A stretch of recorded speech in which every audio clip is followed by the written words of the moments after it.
So I want to share a quick story, something that happened to me over the weekend, a conversation actually that I had with someone over the weekend pertaining to my son and his locks. My son is 12 years old. I want to say around 11, he came to me and said, "Mom," he was tired of cutting his hair.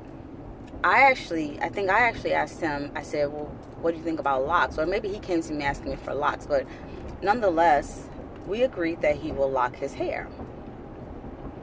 I've had my hair locked in college. Before I met my ex-husband, my hair was locked. I always thought that locks were beautiful, especially when they're maintained. It's a natural state that the hair goes into, and what's more beautiful than being natural? So this person who's concerned about my son's locks contacted me.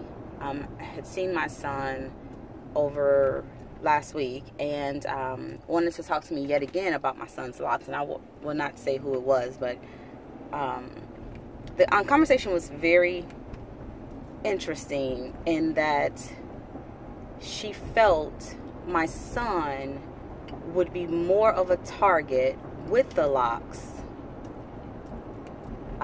in his head. Not that he's not already a target because he's a black man, but he would be more of a target with his locks. And that if he removed his locks, that people wouldn't naturally judge him from the way his hair looked and would be more apt to want to get to know him as a person. Again, he's a black boy. So I found this conversation interesting in that she made a statement that we need to quote unquote blend in. I thought that was very, very interesting. So she goes on to say, she talked to my son about where locks originated from, right? She actually started talking about the Rastafarian faith, which is interesting because we are not Rastafarians. His decision to lock his hair was not based off of a spiritual belief, but that he liked his hair to be locked in its natural state. So I did find it very interesting that she would go there. Now, let me give you a little backstory. This woman is of Nigerian faith. Nigerian heritage. And that in her country, Nigerians with locks, or people with the locks, were considered crazy, homeless, and that she carried this belief with her to this country. Whereas we know that, yeah, if you don't groom yourself, your hair will lock like that, and you may not be of the right mindset or sound mind. However, people naturally with locks, most people that I know with locks are not crazy. That is just the state that they choose to wear their hair. So her and I had this very long conversation about this, and that I was just floored to know that as a woman who knows her culture, who knows where she comes from, who knows her background, where her ancestors come from, that she feels like even in America, we need to blend in. Why? Why do we need to blend in? Why do we have to subdue ourselves to a less than because it makes other people uncomfortable? Because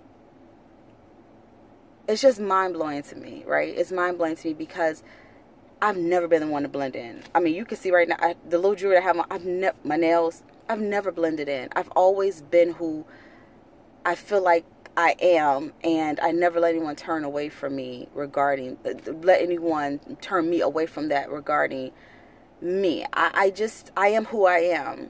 And my son, who is a very intelligent boy, who has been complimented by his teachers on how intelligent he is, who is naturally quiet, but when he opens his mouth, he will blow you away. It's all about what that person is on the inside. Now, that's what I teach him. So what do I look like going back and say, well, son, you don't judge people by their outside. However, people are going to judge you, so be prepared for that. And yeah, that is true. Don't get me wrong. That is definitely true. However, I don't choose to have my son cover himself up or water himself down because someone's going to look at him differently or treat him differently because he has black skin. Black skin. He is a young boy with a Nigerian name, by the way. His name is Yoruba, from the Yoruba culture. He, no matter what, he's going to be looked at differently. You know, it's about what's in here. And we can say that, and that sounds fine, and it sounds like the perfect thing to say, but it is true. It is about the person on the inside. And I had to just have that conversation with her. She didn't agree, which is fine. You don't have to agree, but in the end, that's my son. And it is what it is. So I just feel like we need to stop it with this.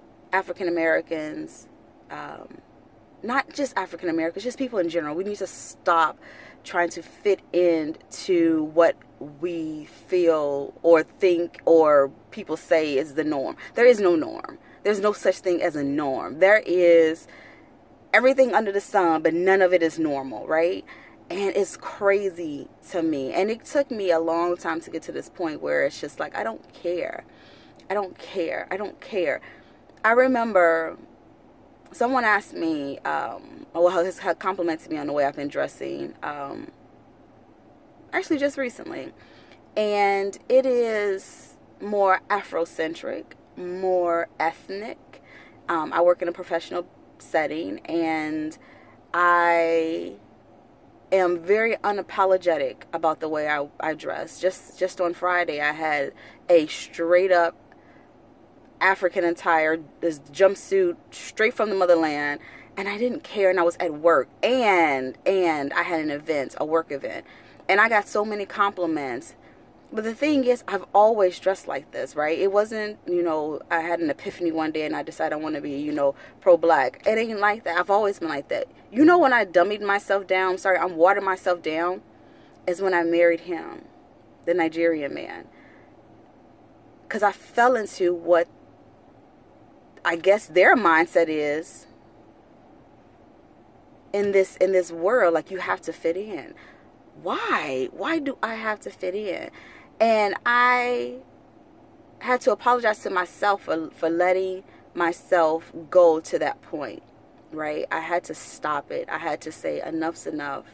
I want to be me. I just recently found my I did the ancestry.com and found that I am 47% Cameroonian. 47%, and I held on to that, and I am loving it. Just to know that this is where my people come from, just to know that I'm not lost in this world, and that I do have roots. I do have roots, and I know where they are, and I love it.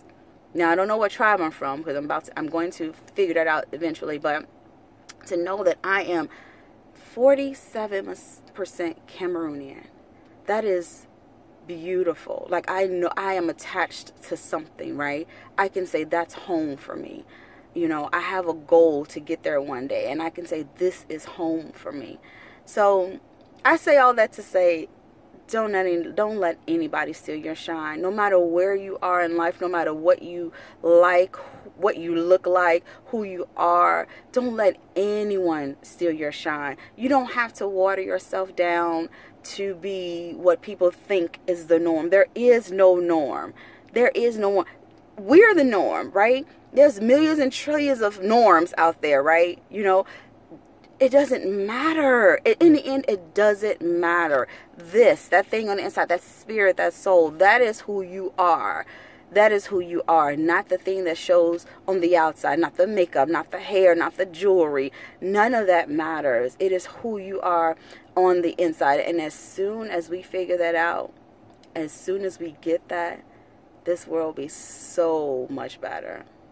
Peace to you. Just had to throw my thoughts out there. You have a beautiful day.